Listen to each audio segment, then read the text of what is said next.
ಜನತೆ ತೀವ್ರ ಆಕ್ರೋಶಗೊಂಡಿದ್ದಾರೆ ಎಂದು ತಿಳಿಸಿದರು. ಈ ಕಾರ್ಯಾಚರಣೆ ರಾಜಕೀಯವನ್ನು ವ್ಯಾಪಾರೀಕರಣಗೊಳಿಸಿದೆ.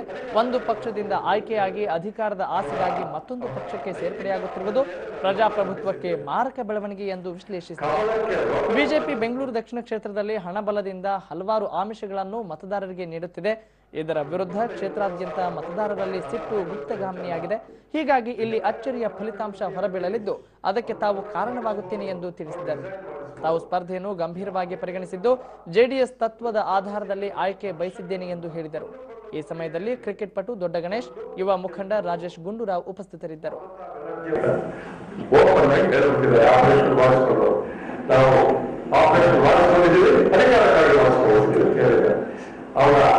ಅವರ ನೈತಿಕ ಪ್ರಜ್ಞೆಯನ್ನು ನಾವು ಅರ್ಪಿಸಿದ್ದೇವೆ.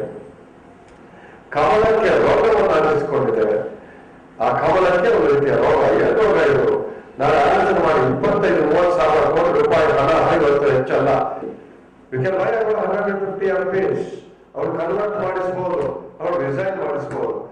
ಈ ಆಪರೇಷನ್ ಕಮಲ ಡೆಮೋಕ್ರಸಿಯಲ್ಲಿ ಬಂದ ಪಕ್ಷಗಳನ್ನ ಕೊಂಡುಕೊಳ್ಳುವ ಕ್ರಿಯೆಯಲ್ಲಿ ಎಂಥವರು ಮಮತಾ ಬ್ಯಾನರ್ಜಿ ಅಂತವರು ಒಂಥರ ಜೂನಿಯರ್ ಪಾರ್ಟ್ನರ್ ರಾಷ್ಟ್ರೀಯ ಲಕ್ಷ್ಯದಲ್ಲಿ ಅಲ್ಲಿ ಒಂದು 4-5 ಸೀಟ್ಗಳನ್ನು ಕೊಡಿ.